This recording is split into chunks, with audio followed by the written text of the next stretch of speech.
going to everyone? It's Biles, and welcome back to another match reaction live stream. Unfortunately, Manchester United lost this evening or this morning, wherever you live, 3-1. Very frustrating game, very down. I thought it wasn't, and there was good moments, and then there was just some poor moments, and a lot of things happened wrong. So we'll get into all that. And everything. But if you are new to the channel or you're watching live or anything, make sure you leave a like on the video and subscribe to the channel if you haven't already. It's very much appreciated. And all social media links are in the description below. And also, if you're watching as well, or whenever live or on playback, leave your player ratings in the live chat or the comments below, and or any thoughts on the game or any other general thoughts, and I'll get to them when I can. But yeah, so 3-1 loss. I think it wasn't really indicative of the game. I don't think it should have been a 3-1 loss, but there were obviously things that led to the goals that Manchester United did. Obviously, first off, I need to start on the red card, right? So there were arguments that Fred could have been sent off early in the first half when he supposedly headbutted Paredes, but he went over like he got shot, and that's the disappointing thing. That's what annoys me about football, soccer, wherever you want to, wherever you're from, whatever you call it, is players just going down for the sake of going down. It's obviously a bad part of the game. Lamela did it against Martial. Again, I agree with the red card with Martial against Tottenham, but players just making a big deal of something when you don't need to make a big deal about it. Just players went over, and he would have Fred barely would have grazed him, and he went over like he'd just kicked him in the shin or shot him or something. And it's ridiculous. And you shouldn't be doing that. He should have been booked for going over so easily. And I'm trying to think of the word, what it's called. Simulation, that's right. He should have been booked for simulation. But then the act of Fred, you could easily, I would have given 2 yellows and moved on, but you could see it being a red. But then Fred got sent off in the second half when he got the ball. He tackled I think it was Verratti that had the ball. He tackled Verratti, and he got the ball, and he got sent off for it. And because of the way it works, you can't VAR cannot overrule a yellow card offense. They can only overrule a red card offense. And then you're probably saying, well, there was 2 yellows. Does that count as a red? It doesn't, unfortunately. If it was a straight red, it would have been could have been checked by VAR. But because it was a second yellow, it can't be checked, which is frustrating, because I think that if VAR had anything to do with it, I think Fred would have started the pitch, because I think he got the ball, and that really hurt United in the end, going down to 10 men, not taking chances. There was a big opportunity missed by Anthony Martial. I love Tony, and he's a great player, amazing player, but that was an absolute soda, and he should have put that away, unfortunately. That would have put us ahead 2-1, and we were looking good at that point. Fred was still on the pitch at that point. Then we missed another chance. Cavani obviously hit the bar, and then Martial's shot was blocked. It was pinging around the box. And yeah, it was just again, it's a tale of two things for Manchester United at the moment. It's missed chances and poor defending. It's always those two things that cost us at the moment. Our defense is very poor. I think Telles had a decent game tonight. I think he actually played quite well defensively against. He went up more so against Mbappe.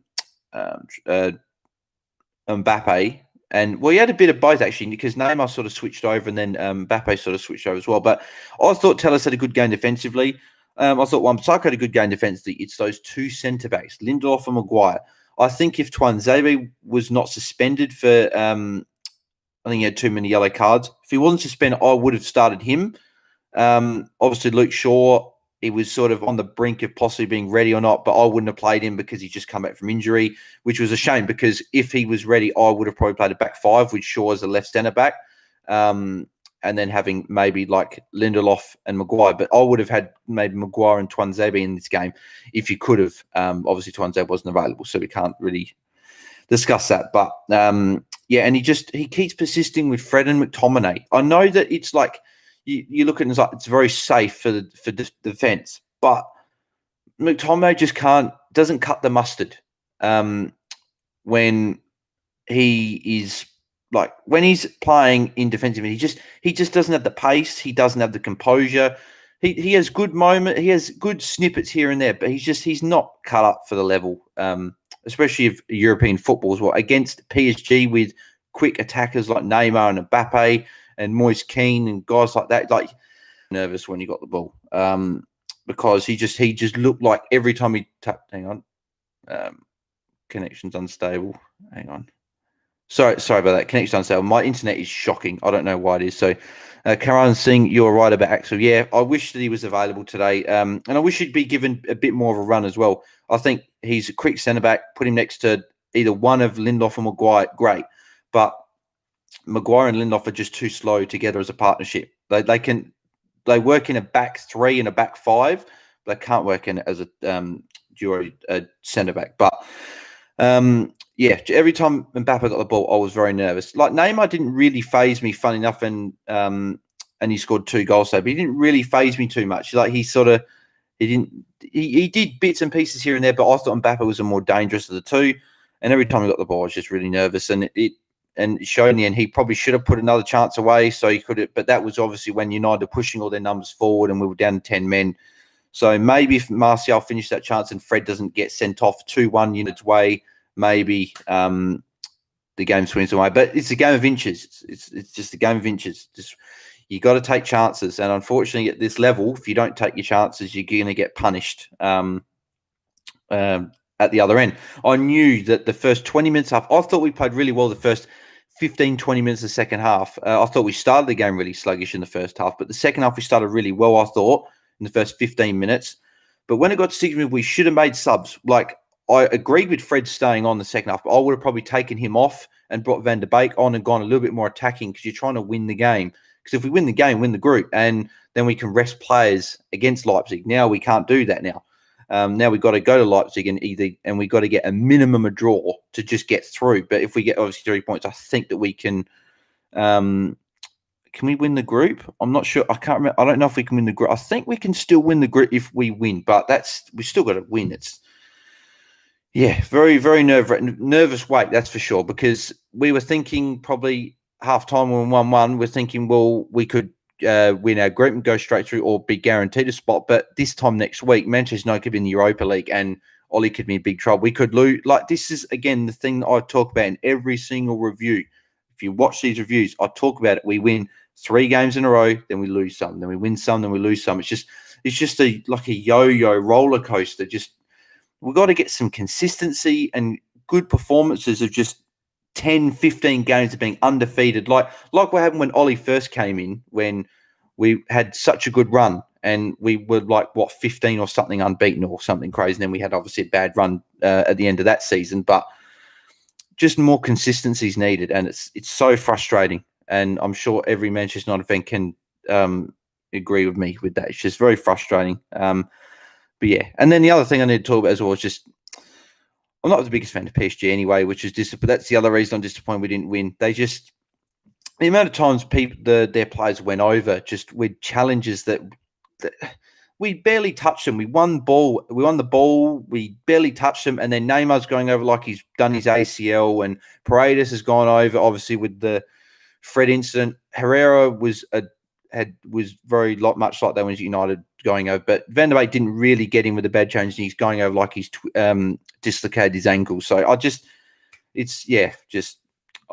not happy that PSG got through. Well, not got through, but won the game, but which means they're probably going to get through because they play Başakşehir, I think that's how you say it, or Istanbul. They play them in the final game and they should win. So they'll probably go through, and hopefully we can get the job done against Leipzig next week. But got to go all the way over to Germany to do that, and that's going to be a very tough ask. If it's at Old Trafford, maybe, but yeah, Leipzig obviously played to a 4-3 win. They obviously got a late winner in stoppage time against Istanbul, so obviously they got the points. If they'd lost, it would have made it a bit easier, but yeah, it's going to be a very nervous wait, so that's sure. But so we're going to get in the player rankings anyway. So also, don't forget, if you're new or you're watching, subscribe to the channel if you haven't already, and leave a like on the video. All support is very much appreciated. So we'll start off with David De Gea. So And also, if you're watching live on replay, as I said, leave your player ratings and that in the comments below or the live stream, and I'll be able to interact with them either here, if it's on live, you put your player ratings in, I'll be able to compare them in a way, or if you put them in the comments below, I'll be able to comment on them at some point in the near future. But David De Gea, all three of the goals, I don't really think he could have done anything about them, to be honest. They're all really close range. He made an absolute amazing save. So I can't really blame him, as I said, for the 3 goals. So I'll give him a 6. I can't really put him down much because, as I said, he couldn't have done much. And a lot of people thought he wasn't going to be fit. A lot of people thought Dean Henderson was going to start in goal today. But I still think I'm still in the camp of I think David De Gea is our best goalkeeper, but I think Dean Henderson will eventually take over that role if he's still around at that point. But I thought David De Gea played as well as he could have anyway. So he'll get a 6 from me. I think Telles as well. I think he gets a 6 as well. I think that he was quite solid defensively tonight. Obviously going against 2 of the best players in the world, Mbappe and Neymar. And I thought that he was quite good tonight. He also got forward, put some good balls in. Obviously, his corners put some good balls in as well. Just unfortunately, couldn't finish any of those chances. But yeah, I think that's a good signing, and it'll be good once Luke Shaw comes back and we can get some a bit of competition at left back as well. But I wouldn't actually be opposed if we played Shaw and Maguire at centre back. That's just a thought when Shaw comes back. I wouldn't mind playing Telles at left back, Shaw and Maguire at centre back, or Shaw and Lindelof. But that's just food for thought for when Shaw's back in possible games. But at the end of that, I can't make team selections. That's Ollie's job. So, and then Lindelof. God, I think Lindelof's always that player that you either rating from a 5 to a 7, but you can't really put him any higher, any lower than that because he doesn't do anything amazing. He doesn't really ever have he does have poor games, but he doesn't always have very poor games. But I think you got to give him and both him and Maguire 5 because we consider 3 goals, even though they maybe not individually directly involved for the goals. It's those 2 centre backs that are ruining the system that we want to play, and that's why we're so defensive. If we had, for example, Upamecano and Maguire, or Upamecano and Lindelof, or we had even Tuanzebe and Lindelof or Maguire, whatever, if we had a quicker centre back, we'd be able to play maybe Fred and Van der Beek, or Fred and Pogba, or Matic and Pogba, or Matic and Fred, or Matic and Van der Beek, or whatever. We'd be able to go a lot more attacking, but because those centre backs leave the team so compromised, we can't be as attacking going forward, which is why we need to have the 2 defensive pivot midfielders. And for some reason, Ollie always likes going back to Fred and McTominay. I'd much rather Fred and Matic because at least Matic is very good with ball security, whereas McTominay can get the ball away very easily. I know Fred can get the ball away as well easily, and his first touch and his passing does let him down at times. But I'd much rather Fred over McTominay anyway. But yeah, that's why these 2 centre-backs struggle so much, and because they're both slow as well. But, oh well, what can you do? I think McTominay gets a 5 as well. Oh, no, hang on. Before I go to McTominay, so I've got to go to Wan-Bissaka. I'll give Wan-Bissaka a 6. Again, I thought he was solid defensively, but you saw the amount of times when PSG would hit us on the break, especially in the last 20 minutes. Wan-Bissaka was essentially in a centre-back role. I know that was because Maguire was pushing forward, but there'd be times even in the first half where Maguire you'd have Wan-Bissaka almost tucking in as another centre-back, and it's because, again, it comes back to those centre-backs because they compromise the whole defence and the whole team. That it's more so Wan-Bissaka comes in and then Telles sort of stays out wide because he's naturally an attacking fullback that goes forward. But Wan-Bissaka essentially, it's almost sort of playing like a 3-1. 2-3-1 or something. It's just like where you got 3 centre backs and you got the 1 full back. So yeah, it's a very compromised system. It's not a very, very good system going forward anyway. But unfortunately, so we get to McTominay. So McTominay gets a 5. Again, he's just bang average. I think that's just the most blunt and brutal way to say it. He's just bang average, and he's a good player to have in the squad. He's a good player to come in for like a cup game or a Carabao Cup game or the odd Premier League game here and there. he shouldn't be a player that gets played every other game. He should be like fourth or fifth in line in midfield. You should go Bruno and Van der Beek should be the first two names picked on the team sheet along with Fred. And then you can have like maybe like a Matic, like you can put like Van der Beek on the right or something, and then like Matic, the backup to those guys, and then McTominay should be behind them. It shouldn't be McTominay above Matic and above Van der Beek. Like if Van der Beek was starting, I think it would have been a very different game. When Van der Beek came on, he played really well, and I'll get to his player rating in a minute. But Fred, take away the I'm going to give him a 6 because people will probably give him a 5 or a 4 because he got sent off. But I thought he played quite well. He always plays on the edge anyway. But I don't think it was a sending off. I don't think it was a second yellow. He got the ball. It's clear as day. I went about it on Twitter. If you want to go follow me on Twitter, links in the description below. I went on about that, and I just said that how can you be sent off when you get the ball? So unfortunately, got sent off, and not much you can do about that really. So, but yeah, I'll give him a 6. But if you want to also include the red card, obviously that probably downgrades into a 5. But I thought he still played well enough anyway, and he just gets around the pitch, which is what I like, which is what I like to see. And that's what you want. He plays very much like Kante. Maybe Kante's a little bit better defensively, but yeah. So. Now we get to Bruno. Unfortunately, this is probably one of Bruno's more quiet games, but he still gets involved though. And because Bruno's standards have been set so high, it's just it's because they've been set so high. You just expect him to score or assist in every game, but unfortunately, he didn't do either today. I'll give him a 6. I think he still had chances. He still created chances. He should have had an assist.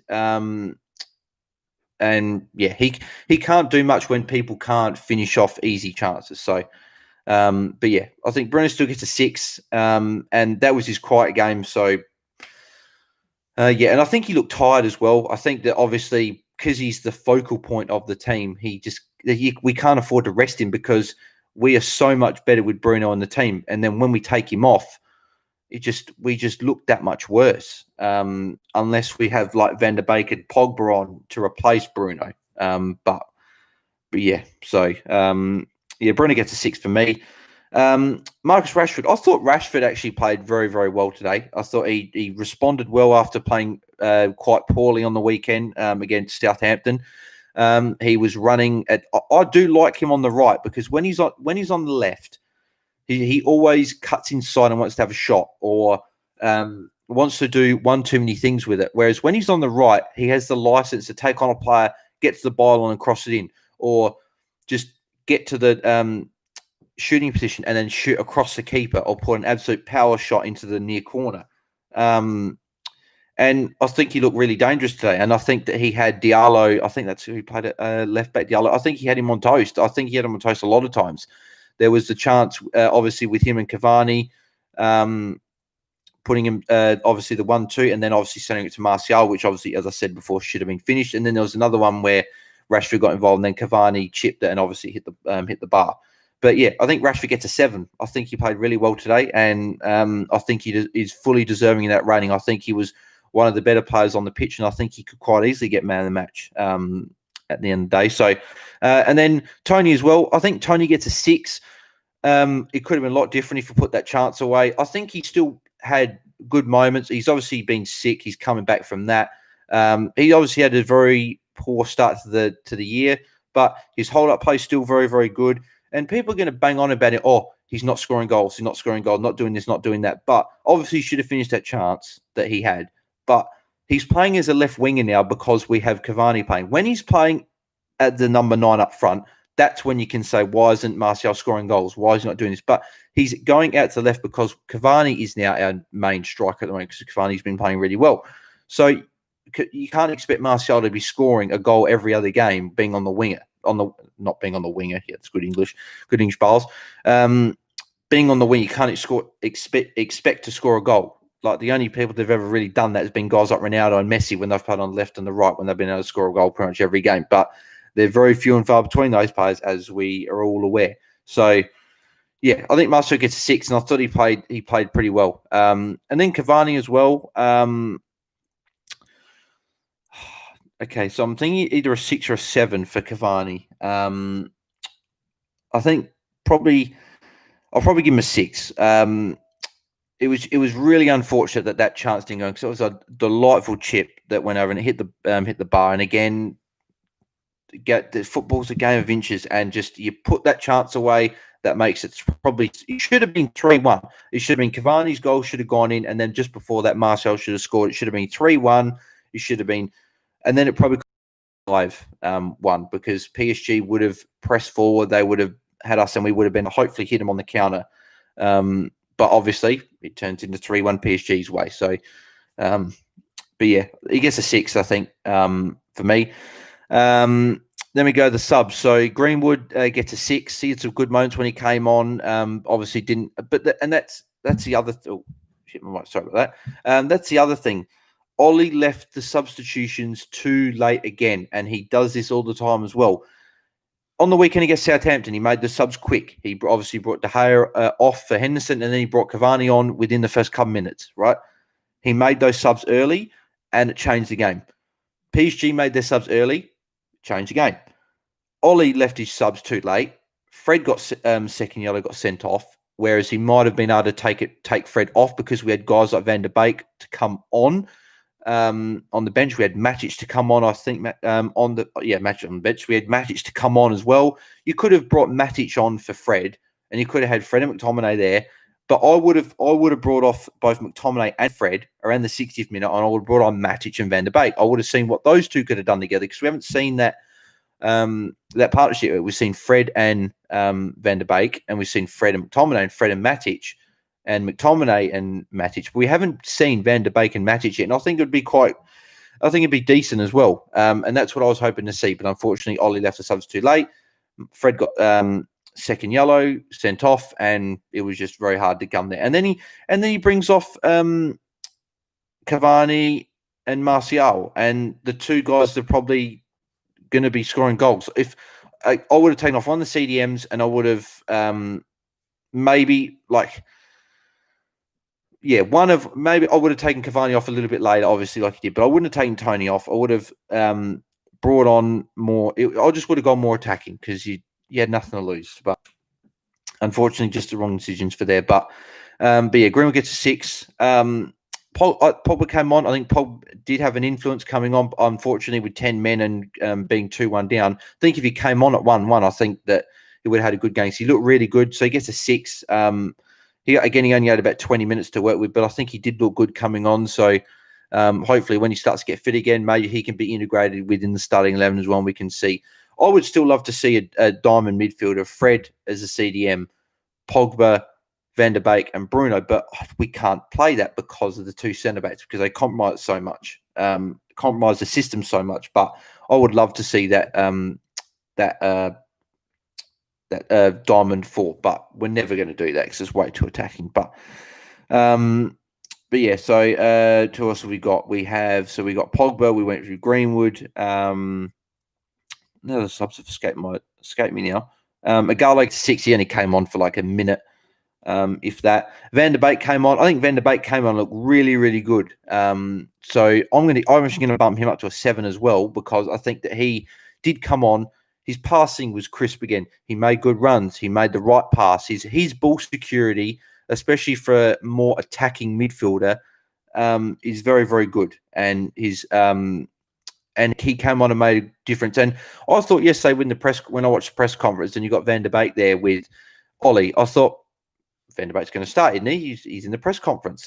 Generally, 9 times out of 10, if a player's in the press conference, they start. And he was on the bench. That was the one disappointing thing from the starting 11 today that wasn't there. I think the front three was fine. I wouldn't have played Fred and McTominay, but I can understand the logic, but I still would have put Van der Beek in regardless. Even McTominay and Van der Beek maybe, but I still would have said Fred and Van der Beek I would have started, but there you go. And I believe that was all the subs. I think, did we only make the 4? I'm pretty sure we only made the 4. Unless I'm counting wrong, or unless I'm forgetting someone. I hope I'm not. We'll just waiting for my phone to load here. Sorry about this. But yeah, again, if you're new channel, make sure you subscribe and leave a like on the video. Support is very much appreciated. So Igalo, Greenwood, Van der Beek, Pogba. Yep, so 4 subs. So 1, 2, 3, 4. And like that's the other thing as well. Like it's with the Champions League, you get 5 subs. That's what I don't understand why Ollie didn't make his subs earlier. He could have brought on Van der Beek, Pogba, guys like Matt, like even I would have brought on Matic as well. I would have placed him and McTominay. We could have brought these more attacking substitutes on, and especially and like when it was 1-1 as well, you in the around the 65th minute before Fred got sent off. When you got that, like when you got a CDM or a one of your defenders on a yellow card, it's always when you get 60 minutes plus, it's very, very nerve-wracking because all they need is one challenge and they're off. So that's why I would have brought Fred off around the 65th minute before he got sent off, but then obviously got the second yellow. But yeah, in terms of Ollie's rating, I think you've got to give him a 4, don't you? I think it was poor. Actually, no. 4 or 5. I think if you could go 4.5, I'll probably 4's probably a bit harsh. I reckon 4's a bit harsh. I'll probably say 5, just below average. He didn't make the subs early enough. He left them too late. See, I'll go 5. 4's a bit harsh. I won't be too harsh on Ollie, even though I probably should be. But he left the subs too late, and he left a crucial player that could get a yellow card because he obviously Fred always plays on the edge. He left it too long, and it ended up biting us in the backside because he got sent off, which I still don't agree with. But you can't do anything about it now. So unfortunately, that's the case. But now, again, a nervous wait we have now. We now need to beat Leipzig in Germany next week to go through. Or we need to get at least a point from there to go through. If we obviously get 3 points, win the group still. So the group's still up for grabs. But is it? Or actually, hang on, because PSG. No. So I think depending on if we win next week, I think our goal difference is still fine. So I think if we still win, we can win the group. But it's funny. Next week we could win the group, we could get through, or we could be knocked into the Europa League. All the possible conclusions are next week. So hopefully we get done. Then we've got West Ham on the weekend, so that's going to be a tough game as well. West Ham beat obviously Aston Villa last night as well. So it's going to be tough. We need to win that game to stay in touch, obviously, with the top 4 as well. Because if we get into the Europa, if we get knocked out of Champions League, we're going to need to get in the top 4 to get back in there, or win the Europa League if we got knocked in. But I don't want to think about that. So, but yeah, so hopefully we can get 2 good results in the next 2 games. But just the inconsistencies, it just comes down to inconsistencies from Manchester United. So there you have it. Unfortunately, 3-1 defeat to PSG. At Old Trafford again. We lose at Old Trafford again. But in a few days, we go again against West Ham. They got to get switched on and get back at it. So if you did enjoy the video, make sure you leave a like on it. If you enjoy the content, subscribe to the channel if you haven't already. Leave your player ratings in the comments below, and I'll reply to them and get back to that whenever I can. All social media links will be in the description below. Go follow my Instagram, Facebook, Twitter. I put like updates on Twitter during the game and whatever, my thoughts and stuff like that. And then obviously on all my other social media platforms, you're able to keep up to date with everything I do as well. And yeah, and I'll see everyone back for the West Ham match reaction straight after the final whistle as usual. So thank you very much for watching. I'll see you next one. I'm out. Cheers.